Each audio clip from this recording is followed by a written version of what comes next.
Hello and welcome to All of the Above. I'm James Brown. Thanks for joining me. Check out my work at jamesbrowntv.substack.com. And of course, like, share, and subscribe. It really helps the show. Today, we speak with Adam Frank. He's an astrophysicist from the University of Rochester. He's a leading expert on how stars form and, well, die, as well as civilizations before humans. He's appeared in media for decades, writing for Scientific American, NPR, The New York Times, and recently The Atlantic. Have I left anybody out, Adam? Those are the main ones. There's others, but the Post. I've done stuff for the Washington Post and other places, but it's all good. Okay, awesome. He's also an author of several books, including one I'm very, very curious about called The Little Book of Aliens. I want to hear more about that. We'll definitely get to that.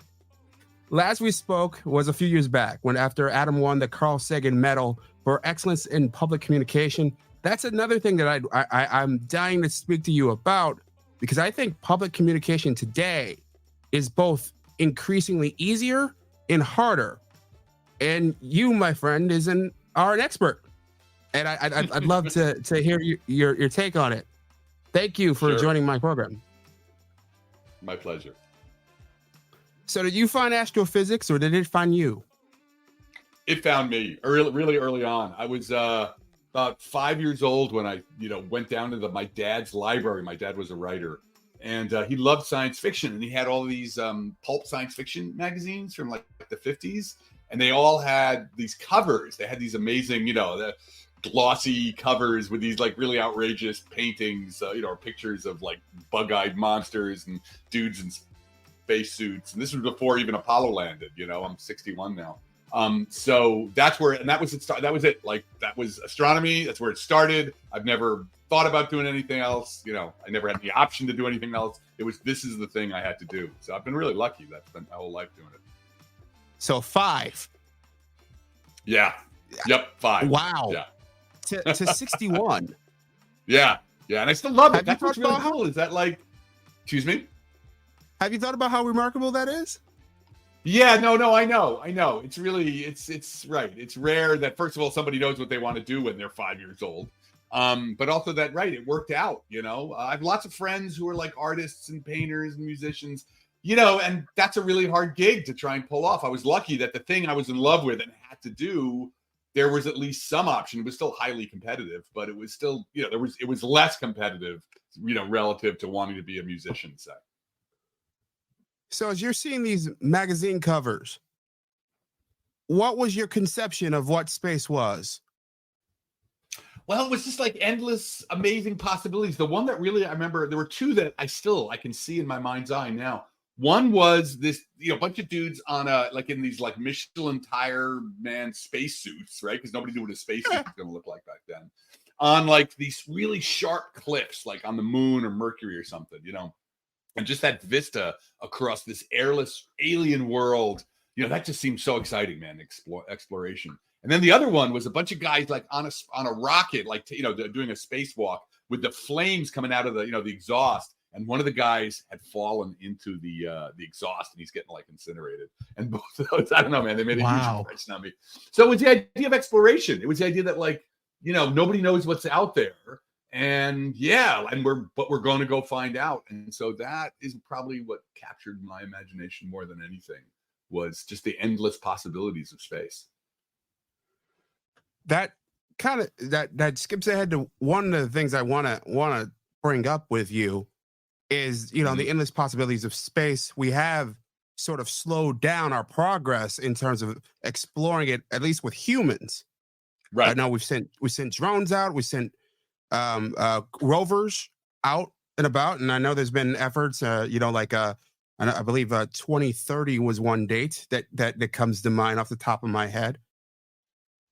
What do you make of our approach to space these days? Well, I mean, it's interesting. Certainly the human exploration of space, getting people out in space, that stalled with the moon, right? I mean, we've had lots of people in low Earth orbit. We've done lots of things, but in terms of like we should have had a moon base already. We should have been on Mars already. But, the robot exploration of space has exploded. I mean, exponentially. Like the things, that those robots have shown us from, all these things rolling around on, Mars is a planet entirely inhabited by robots right now. And there's a bunch of robots there. To sending things to, the outer solar system, like Jupiter and Saturn, where we've learned that there are moons, or there are moons orbiting those the gas giants that have deep oceans. That they have 100-mile deep oceans. The Earth's ocean is only 6 miles deep. So these moons out there have more water than Earth's oceans, and who knows what's in there, right? What's going on? So on one hand, yeah, right, human beings haven't gotten very far. But our proxies, right, the machines that we build have gotten very far. And then, of course, the Hubble Space Telescope, now the James Webb Space Telescope. So, our exploration of the universe has just undergone an exponential increase, and we've learned incredible things. Human beings, that's another story, because, it's so expensive. It's so expensive to build a tin can that human beings can, live in, and, and then you got to get them back, right? So that stalled, I think, for a bunch of reasons. But what's interesting now is with the commercial, SpaceX and Blue Origin and all these other ones, I think that's starting to ramp up again. And so my hope is that, in really 50 years, 100 years, 200 years, I think there's really a possibility that we'll have millions of people, hundreds of millions of people living and working in space. So you think it'll take that long? 50 years? Well, for those kind of numbers, right? When I'm saying 50 to 100 years, I'm talking lots and lots of people living in space. I think there's a good chance we'll get to Mars in the next 10, 20 years for sure. So, because of things like SpaceX, because of the commercial, as much as I'm going to say this straight out, I am not a big fan of Elon Musk. Because you can't talk about SpaceX without talking about the problematic issues of this dude who runs it. But, the thing about SpaceX, as many people will point out, is that, listen, I give him mad props for what he's done, both for Tesla and SpaceX. But, the company is not, the company is these engineers who are doing amazing things. But what SpaceX really did, and Blue Origin, and there's a bunch of other companies, is they're bringing the price down. They're just being so innovative about how to get into space. That I have really a lot of hopes that, it's that we're on the frontiers now of really being able to start taking advantage of space in a way that we didn't before. And, you gotta have an economy out there. People, if it's just governments doing it because they want to show that the other country that they're, currently competing with stinks, that's not going to get us very far. There's got to be money to be made. There's got to be livelihoods to be had out there. And that's why you need the commercial part of expansion into space. And that's happening now. So I'm pretty excited about that. What's your gripe with Elon? Is it the political stuff or the sort of endless faucet of government money that he seems to get access to? Yeah, no, it's more the political stuff. It's just the guy's not helping, in a lot of ways. I mean, I do a lot of science communication, right? And so I do a lot on climate, right? I've been, so there's a whole story about, me and climate, because it was my first job when I was an actually in the year and a half I took between undergraduate and graduate work. So, and I've done a lot of work on, public communications around climate. And the climate denial stuff really drives me bananas. And he's not, even though he's great with climate, all the other stuff, he's really becoming a purveyor of falsehoods over the internet, which is oh, we need another person doing that. And he should know better. He does know better. So I don't know what the dude's problem is, but he's not helping as far as I'm concerned on those issues. Fascinating. I mean, I guess I get from your answer, and if you need to clarify. Do you think if he knows better and he's doing it for attention? Is what I would presume. Yeah, it's kind of the thing that we've seen with him, and we don't need to go too much into this, but it's fair enough. He's like one of these guys he's just high on the attention. He's just somebody who here's the thing, the dude's just not very mature. You know what I mean? He's got this now world girdling responsibility. You get to that level, and you gotta think really carefully about what comes out of your mouth. But he's like a kid. He's like a teenager. He's just like a teenager who can't shut his mouth. And so that's what really kind of bums me out about him. Okay. Just on space exploration, I'm thinking of young Adam Frank. You're looking at these books. Are you thinking about going there? Oh yeah, are you kidding me? Totally. I would have gone in a second. I'd still go in a second. My wife probably wouldn't be happy, but yeah, man, I'd be like, yeah. I mean, for sure, send me. I'm ready to go. Do you think you'll make it? It depends. First of all, if the price is at the I don't think I'm going to be going. But Shatner went up at 90. So, that's 30 years from now. By 30 years, I can imagine the prices have come down to the point where, I could, who knows, I'll be around on that. But, maybe in 20 years, the prices will come down that it would be an expensive vacation. I would totally go into orbit. I'd go to Mars. I'd die on Mars. Who cares? I'd be on Mars. What a great place to die, This was one I asked a couple people what for questions for you, and one came up about this. What are the top 5 planets you'd like to visit? Oh, wow. Well, does this include exoplanets? Because I'm going to be honest, like the solar system, solar system's okay, but we kind of really solar system. You're down on our solar system. I'm not down on it. I'm just saying, like, it could have worked out better. That's all. I'm just, I'm kind of complaining a little bit because and this is a really interesting scientific point, which is that we've got 8 planets. Don't start with me about Pluto, okay? It's not a planet. Okay? But we got 8 planets, and we've got 3 of them that could have been habitable, right? That could have been a good place for life. And it turns out only Earth is. Like Mars right now. Now, Mars, 4 billion years ago, Mars was a wet world. Mars was a blue world back then. Venus may also have been even maybe 500, like when the dinosaurs were around, it's possible that Venus was also an ocean world and was temperate. But right now they suck. They're just terrible places for life. Mars is a frozen, dry hellscape. Venus is 700 degrees, and you could crush a nuclear submarine on the surface. So, I can imagine other solar system where there's could you imagine if there were 3 habitable planets? We're okay, you're born on Earth, Earth's got life, but you look over at Mars, and Mars has got a rich atmosphere, enough that you could just walk around on the surface, maybe with just a breathing mask or something, and Venus was also. So it's just that's why I'm down on it. But still, solar system's great. I'm not dissing my home planet or my home solar system too much. But there's other ones. The thing is, what we've learned when I was coming up, we didn't know whether there were any other planets in the universe other than the 8 in our solar system, right?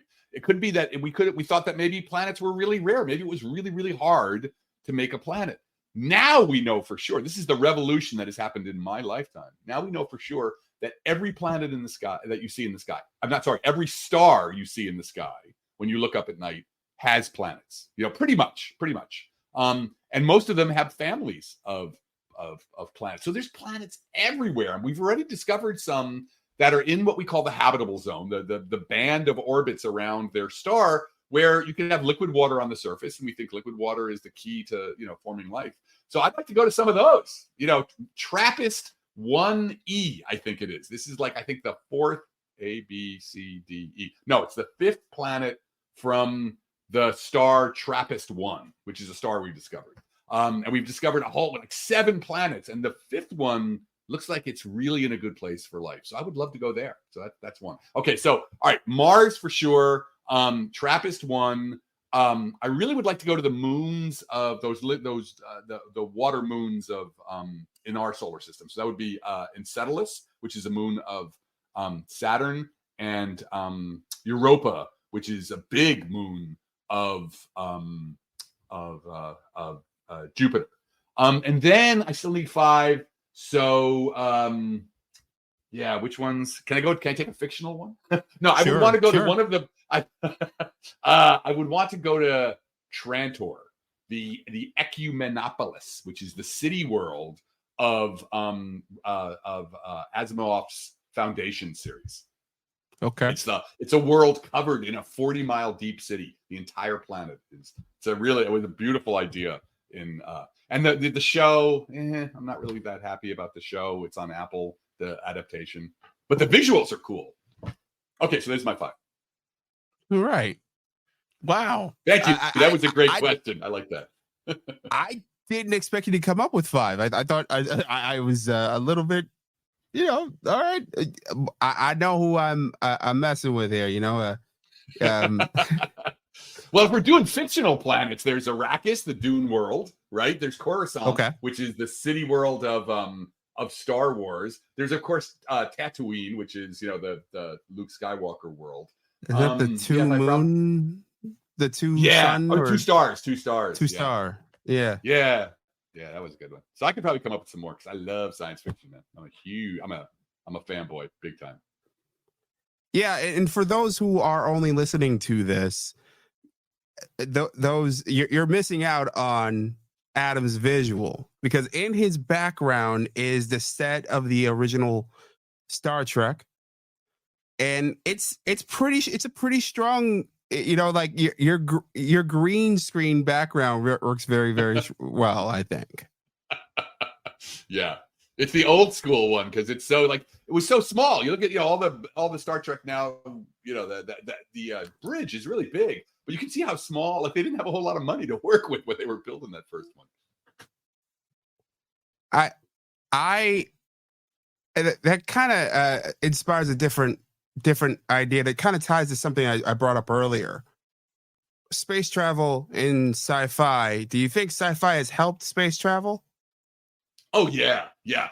I mean, it's amazing. It's not because one of the fields I work on, which I'm sure we'll get to, is now I work in what we call techno signatures, which is what people used to call SETI, right? So, looking for evidence. I work also in what's called biosignatures. Looking for evidence of life on other worlds. Biosignatures, if it's just like a biosphere, just microbes and forests. Techno signatures are signatures of a world that has a technosphere. Is that you've got a lot of a lot of technology happening. And so I think the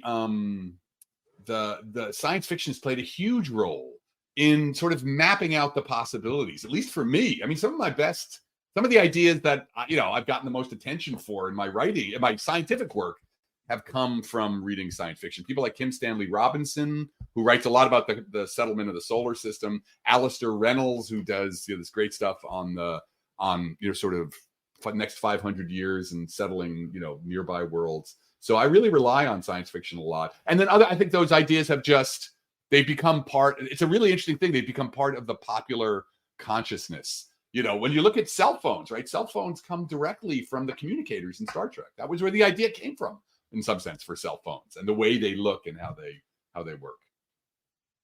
Really? Yeah. Yeah. Do you remember the Razor phone? The one that opened up? The flip phone. It's I know the engineers were explicit. They were like, oh yeah, we wanted to make a Star Trek communicator. Wow. Yeah. I had no idea. I hadn't heard that one before. It makes sense. Yeah. I mean, it did kind of look like it. Obviously, it didn't have the all the capabilities of like firing a laser across the room, but wow. But you're absolutely right. I definitely wanted to talk about you and aliens a bit. Obviously, SETI, for those who don't know, is search for extraterrestrial intelligence, I believe. Yeah, yeah. And I reread an article you wrote in the New York Times a few years ago, and I want to.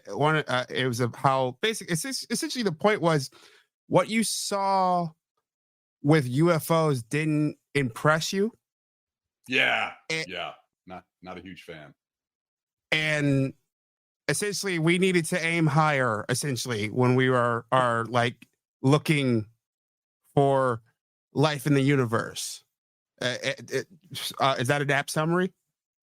Yeah, I mean, so this is the thing we can unpack a lot, because there's the UFO, UAP on one hand and all that stuff, and then there's the main point I was making in that article, which is the subject of my new book, The Little Book of Aliens, is that what people got to understand is like we are on the precipice, of we can now look for life, do the scientific search for life on alien planets, on planets that are 10, 20 light years away, right? Which we've never had the ability to do before.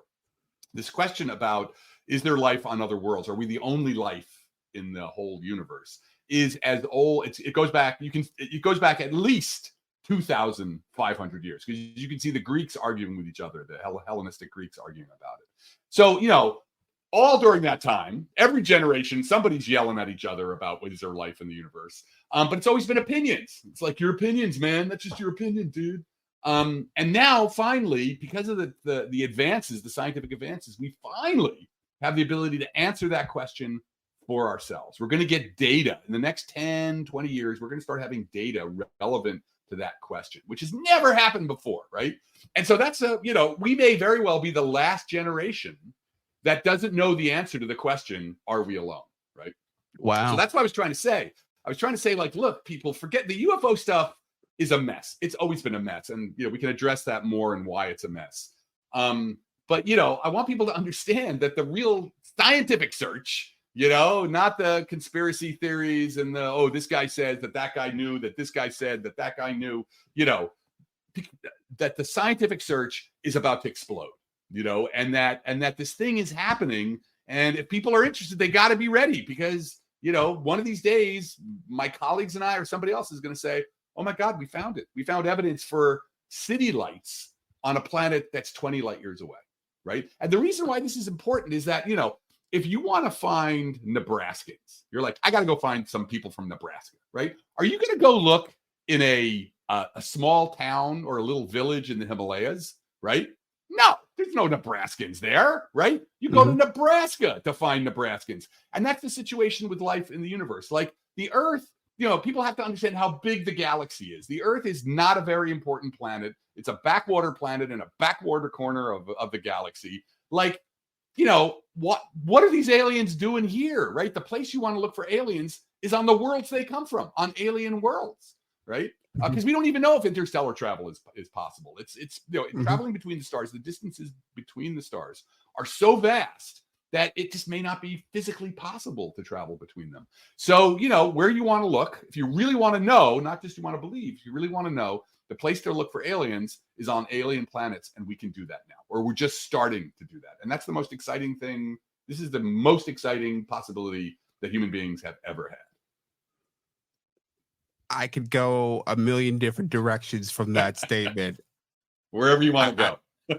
I had some pre-planned directions to go, but I must ask about interstellar travel, because it is a fascinating question.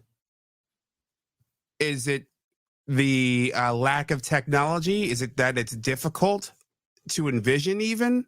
Or are we just not there? Do we just not have the breakthrough yet?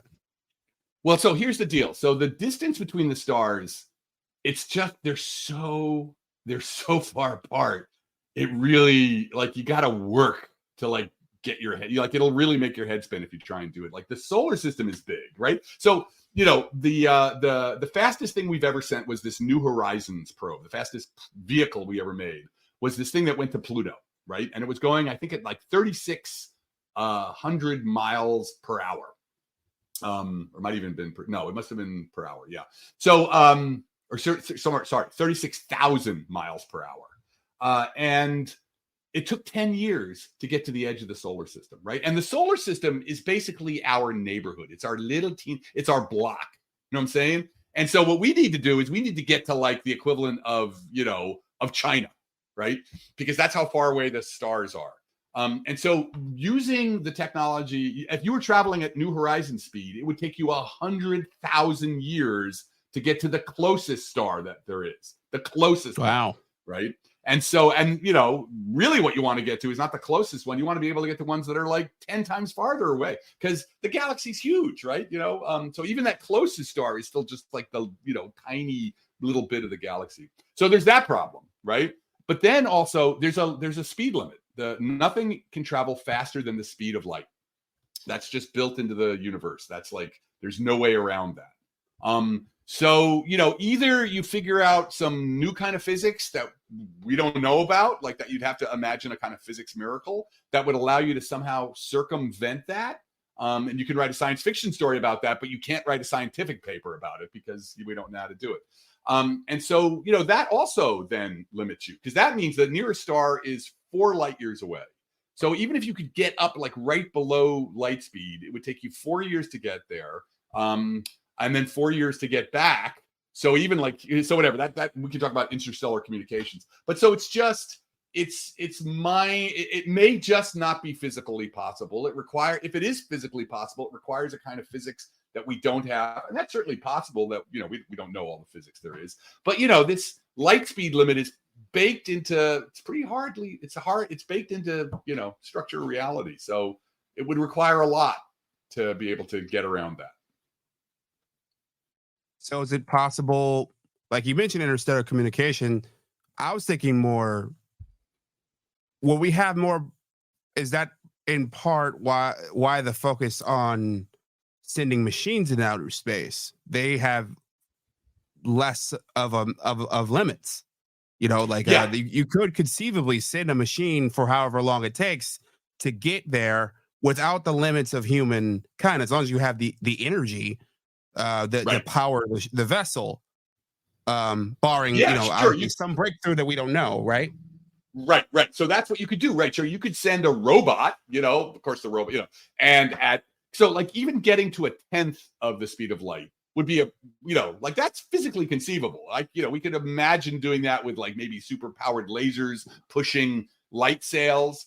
So you could do that, and then it would take 40 years to get to, the nearest star.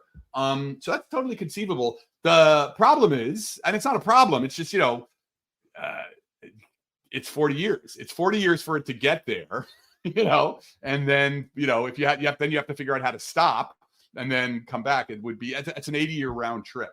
So, you need a civilization or something that's got very long lifetimes and very long for that kind of thing to make sense. So, if you have enough time, you can definitely, but again, that's the nearest. Like if we were talking about a star that was 10 light years away, which, again, the galaxy is 100,000 light years across.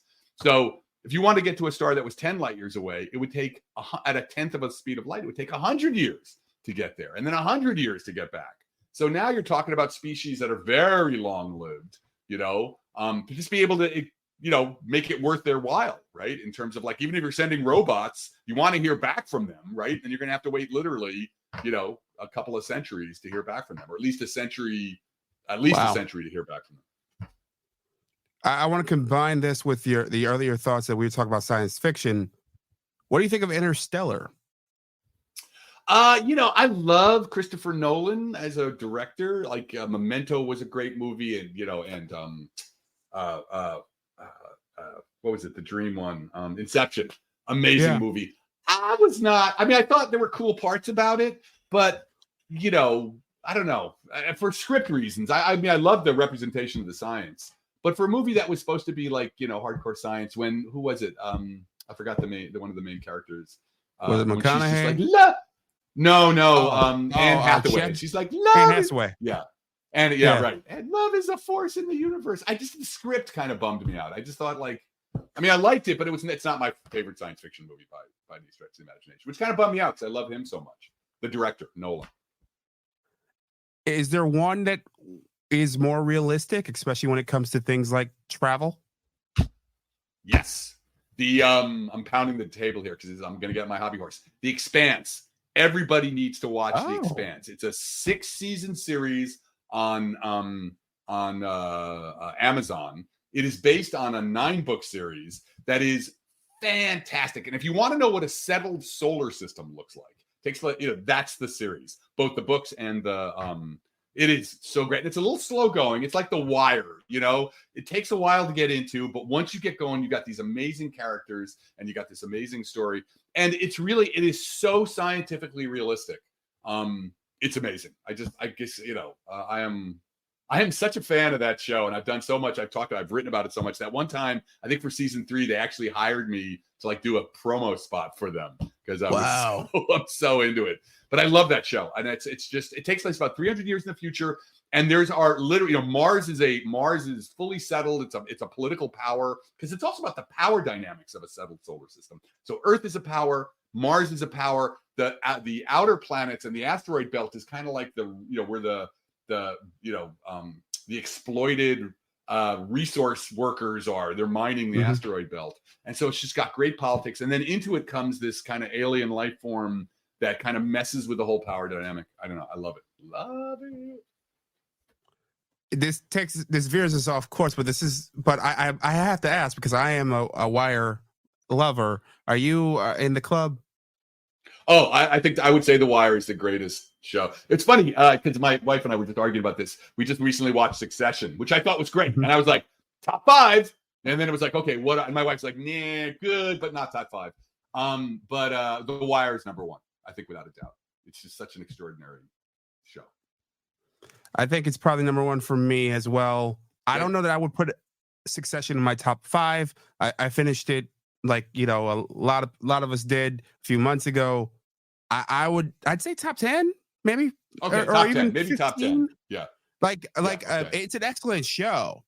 I don't know that it didn't. What's top 5 then? What's top 5 for you? Game of Thrones is certainly in this list. I think it is. There are so many memorable moments. There are episodes that are much like The Wire, where I would say, wow, this is among the greatest things I've ever seen done on television. Yeah. Red Wedding. Yeah. Being one of them. And I think of Jon Snow being just submerged in chaos and fighting his way out of it as impossible as it was. It was like, it was amazing. It felt great. Battle of the Bastards. Great episode. Yeah. I also think even just watching Ned Stark's head was, I didn't think it was possible. I know. You're like, what? You can't do that. You can't kill them. Yeah. Right. No. Yeah. It just broke all the rules. Number 2. So that's 2. So Wire number 1, except the ending. I was kind of bummed. I mean, the last season wandered and of Game of Thrones. Okay. No, The Wire nailed it. I thought that's one of the reasons I really loved Succession, because nailing the ending is very hard. You have a show that's multiple seasons, that's an art form in itself. And I thought that one reason I might put Succession into top 10 or top 5 is because of that ending. But the Game of Thrones, the ending, I was like, Like, okay. See, this is where I quibble with you. The Wire obviously is a weak season, was season 5. And I say this as a journalist who's worked in several newsrooms, and as sort of a guy who watches TV obsessively, I felt that they had too many threads that they had to wrap up. They didn't have enough time to fully bake some of the characters, especially in a newsroom. Newsrooms are full of interesting characters. Absolutely. Yeah. And I thought some of the skeletons they had were great. But I didn't care about them. Yeah. I cared about every other tier of life in Baltimore they presented. Yeah. I think season 2 gets a bad rap. I cared about the Sabatkas. I agree. Season 2 does get a bad. Season 2 was great just for showing the dockyards and everything that's going on there, man. It was, I agree. I don't know why people don't like season 2. I really liked it. But Gus and Scott and all those cats in the newsroom, I just, even as a news person, interesting. They felt kind of not fully realized, at least to me. Okay. All right. I'll hear that. But I think the finale was maybe one of the best finales I've ever seen. It was amazing. Right. It was just beautiful. Tying it up. That's the thing. That's what a finale. So Mad Men is also on my top list. And that ending of Mad Men, I thought was like, because you can't just like go off. You can't be, it was a dream, or something stupid like that. It's gotta be coherent. And the ending of Mad Men was exactly with Don Draper's character, or where Don Draper's character could have gone. So, whatever. I don't know. We're going too far. Well, I don't know that I had Mad Men in my 5 because I didn't enjoy the process of watching the show as much as others. I thought it was excellent.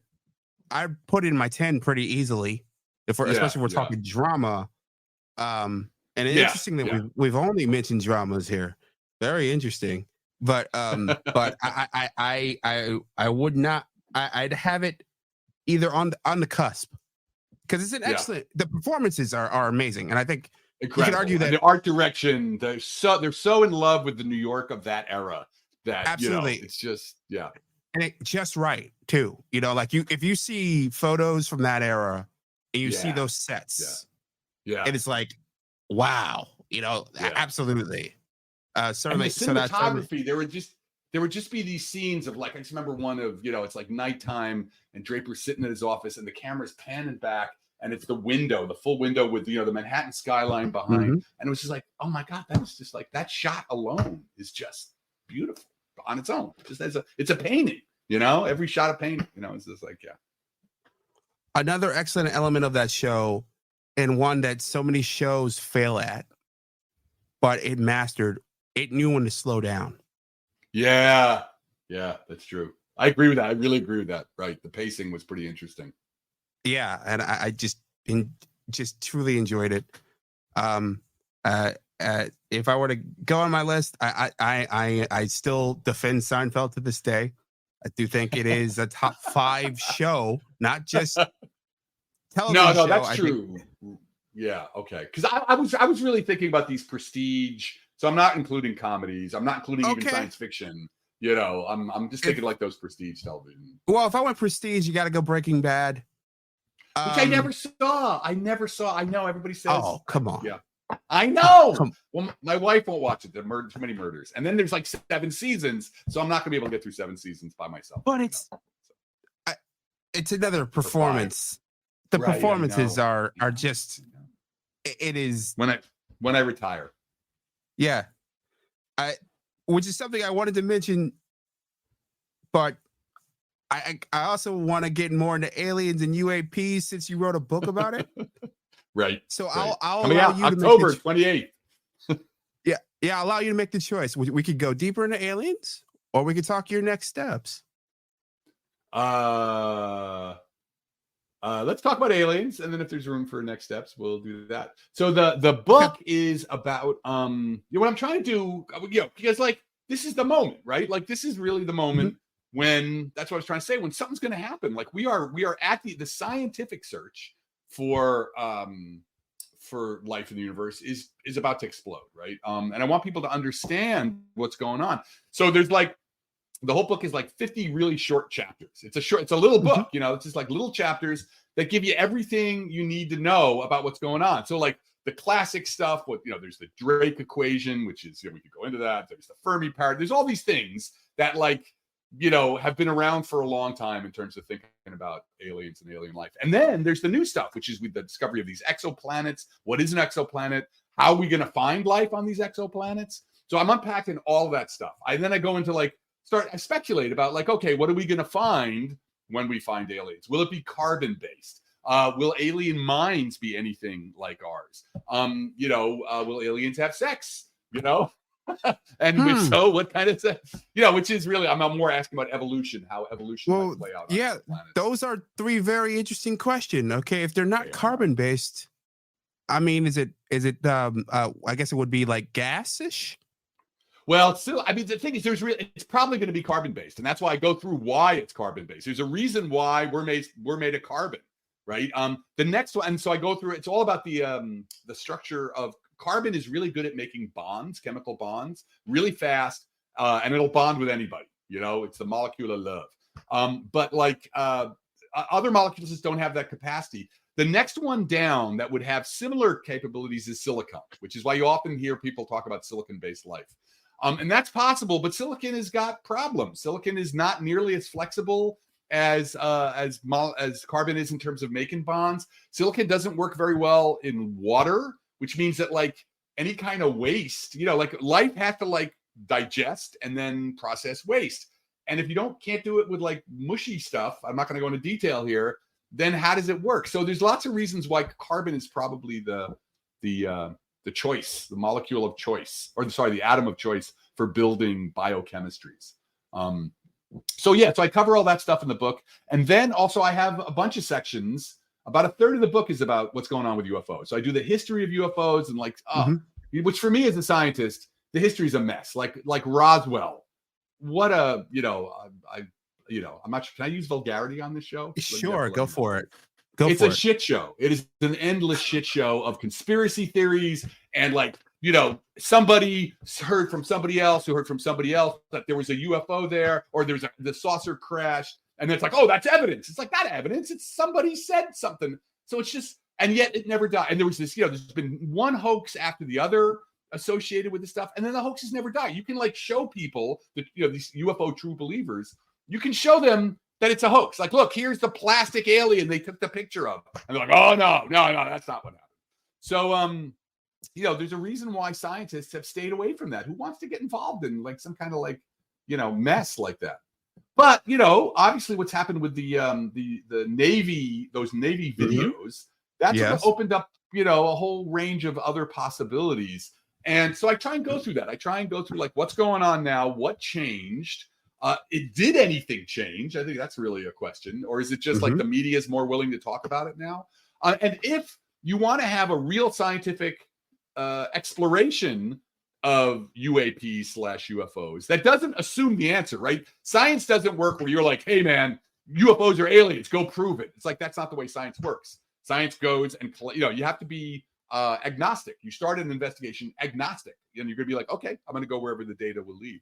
So I talk about how what a scientific search for aliens would look like, and then I have a whole bunch of sections about okay, if UFOs really were piloted by aliens, what does that mean in terms of technologies that they would have, and capabilities? Because it's not enough to just say, oh, they've got more advanced science. It's we know enough about science that if you want to say, oh, they've got more advanced science, that advanced science still has to fit with the science we already know. So, there's constraints. You can't, aliens are not going to be, if aliens exist, alien civilizations, they're not magic, they're still going to be working on principles of physics and biology. And even if it's physics and biology we don't know about yet, we can extrapolate from what we do know. So that's what the book is, this tour of all of these different kinds of questions.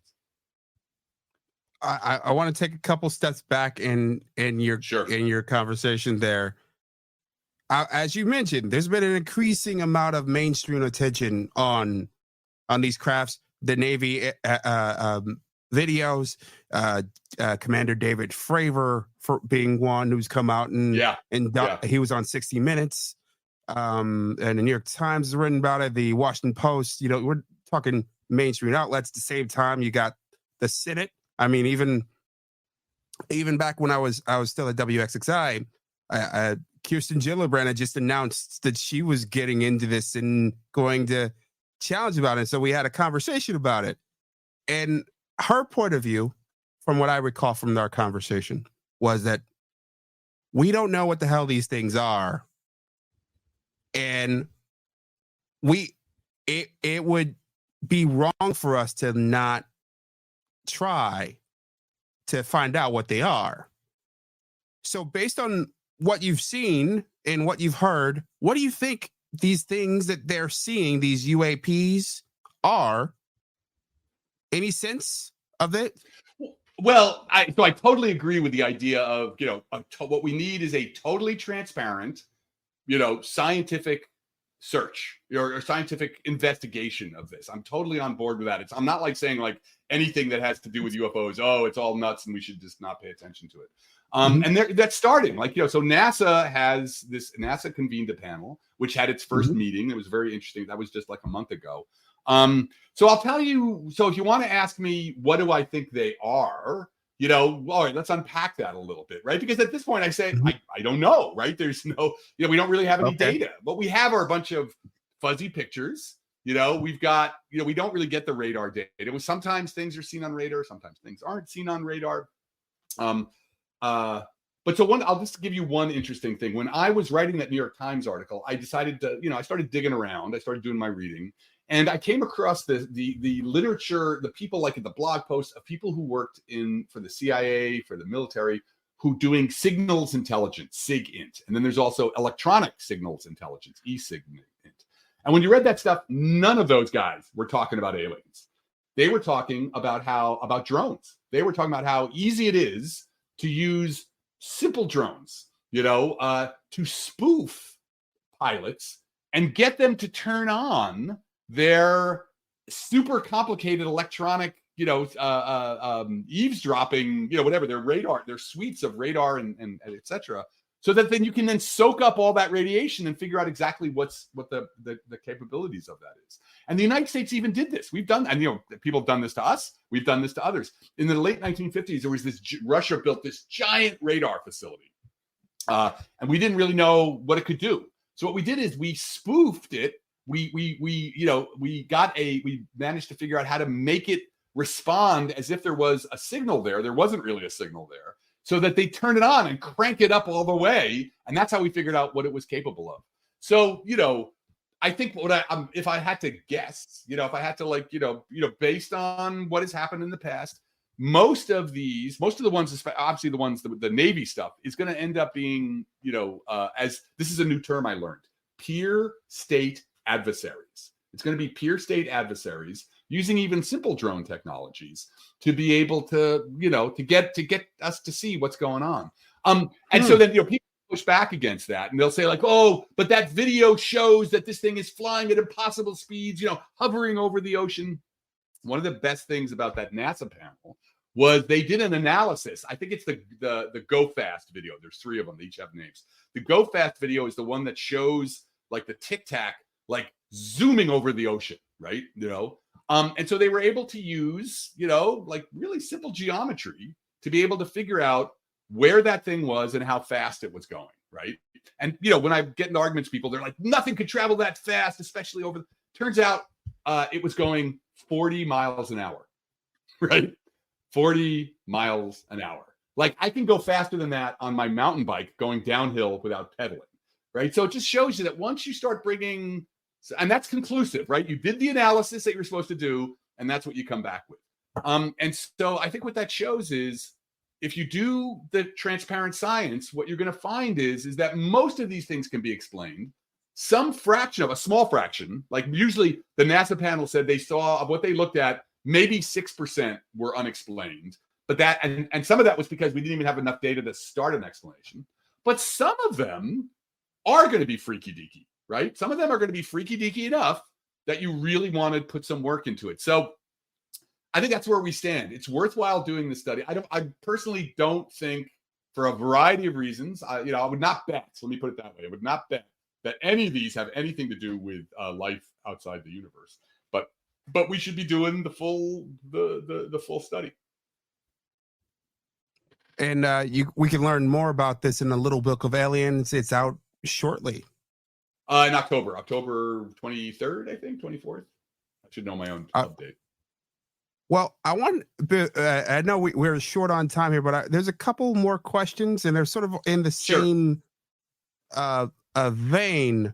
A little bit different from what we've spoken about so far, but I think I'd love to hear your take.